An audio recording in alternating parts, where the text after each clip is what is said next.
Raleigh slid off the car and, looking around, felt a slight sadness. The city seemed so empty and lonely. All the streets were deserted, and the buildings looked like they had been abandoned long ago. It seemed that life once thrived here, but now everything was forgotten and left behind. The little dragon wondered why this had happened. He knew that the world was full of wonders and magic, and if no one lived here, it meant there must be a place somewhere where friends and adventures awaited him. But not today, Raleigh said to himself. Today, I will explore the city. He walked along the empty streets, peering through the windows of old buildings. Some of them were severely damaged, with collapsed roofs and cracked walls. But in one of the buildings that seemed a little more intact, he noticed a faint light shining through cracks in the walls. Raleigh approached the door, which was slightly ajar. At first, he hesitated, but then he pushed it open and stepped inside. To his surprise, it was completely different inside. The building was dark and smelled of old wood, but there were dim lamps here and there. The room was filled with old objects, books, maps, and antique clocks that seemed forgotten and abandoned. But something in this place caught Raleigh's attention. He walked over to one of the tables and noticed an old map spread out on it. The map was very detailed, showing not just the city, but a network of hidden paths and strange places Raleigh had never heard of. This must be important, Raleigh thought, unfurling the map and studying it carefully. This could be the way to a new adventure. He decided to take the map with him, folding it neatly in his paws. And suddenly he heard a strange sound, like something scraping along the floor. Raleigh was startled, but his curiosity was stronger.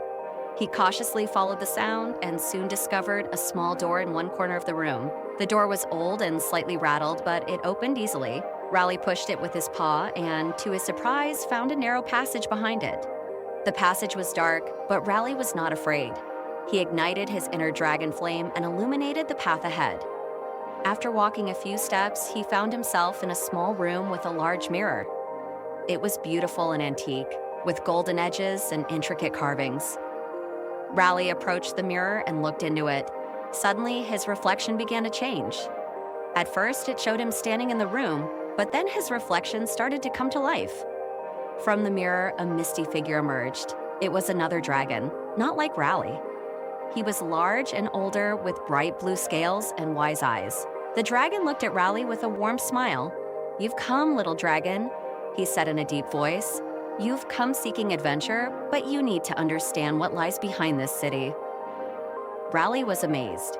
He didn't know who this dragon was, but there was something so warm and trustworthy in his voice. "Who are you?" asked Raleigh, not taking his eyes off the mysterious dragon in the mirror. "I am the guardian of this world," the dragon answered, "and I have been sent to help you understand what you are looking for. The city you see was once full of life, but its inhabitants left for reasons unknown. It is up to you to uncover that mystery." Raleigh listened intently. He felt that this message was very important.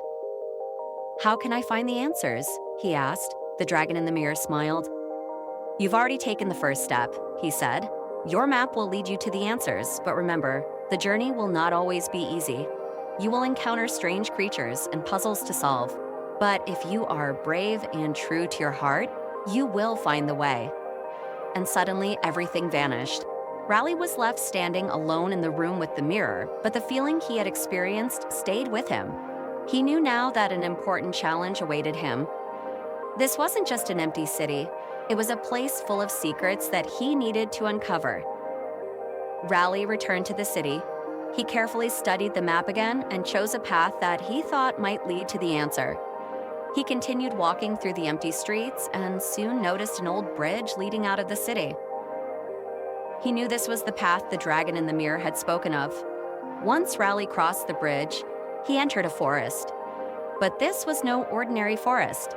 The trees here were tall, with silvery leaves that shimmered in the light. The wind in this forest was soft but strange. It whispered ancient words, as if something or someone was trying to warn him. The little dragon knew that ahead of him lay many dangers and adventures. But he was ready. After all, he was Raleigh, a little dragon with a big heart and an unquenchable desire to explore this amazing world. With each step, he drew closer to the mystery and his heart filled with joy. He knew this was just the beginning of a great journey that would reveal incredible secrets and open up a new world of adventure. And so, Raleigh continued on his way, confident that the greatest adventures were yet to come.